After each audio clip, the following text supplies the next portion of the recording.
The escalating trade battle between the US and the rest of the world is raising the risk of a meaningful slowing in an otherwise vibrant American economy. While the tariffs already in place and set to be implemented will barely dent US growth, economists say the panoply of additional measures being considered would take a perceptible bite out of gross domestic product if they go ahead.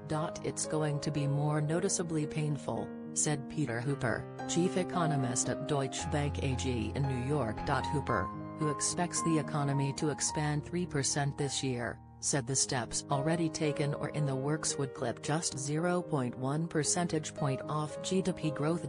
Throw in President Donald Trump's threat to slap a 10% tariff on an additional $200 billion of Chinese imports and a 20% levy on car shipments from the European Union, and the impact grows to 0.3 point to 0.4 point, he said. And the fallout could even be greater if heightened tensions begin to infect consumer, business and investor confidence. It really dings the economy but certainly doesn't undermine it, said Mark Zondi, chief economist at Moody's Analytics Incorporated, who agreed with Hooper's estimate of a roughly 0.3 percentage point impact from the accumulated trade actions. So far the stock market seems to be taking the contretemps largely in stride, perhaps in the belief that Trump's latest threats are more of a negotiating tactic than a concrete plan of attack.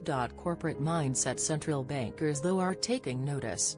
Federal Reserve Chairman Jerome Powell said on June 20 that officials are beginning to hear that companies are postponing investment and hiring due to uncertainty about what comes next. Changes in trade policy could cause us to have to question the outlook, he said during a panel discussion at a European Central Bank conference in Portugal. The increasing tariff strife poses particular problems for the central bank because it's likely to both raise inflation and depress growth. Trump administration officials have played down the economic impact of the trade battle.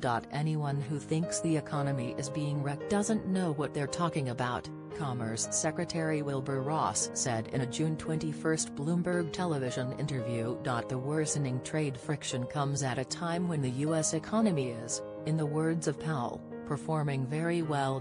Growth in the second quarter is on track to clock in at 4.5%, according to IHS Markit's macroeconomic advisors, as tax cuts power both consumer and company spending. That would be the strongest in almost 4 years and twice as fast as the first quarter's annualized advance of 2.2%. The tariffs though will put a crimp in activity going forward by raising costs for households and businesses. It's starting to chip away at the tax cut, said Nariman B. Ravesh, chief economist at IHS Markit. If they keep down this path, all the positive effects of the tax cut will be gone. Thanks in part to the tax cuts, the U.S. does look to be in better shape than its trading rivals to weather any fallout. The U.S. can afford a trade war relatively more than Europe, China and other countries because its economy is more domestically driven, said Christian Keller, head of economic research for Barclays plc. Export reliance exports amounted to almost 12% of U.S. GDP in 2016, compared with close to 20% for China and 43% for the EU, World Bank data showed. While China has policy levers it can pull to try to offset the impact from trade struggles, Europe is more vulnerable, Zondi said. The ECB's benchmark interest rate is already at 0. Of course, Europe's troubles could redound back on the US if the euro weakens against the dollar, as seems likely, he said. It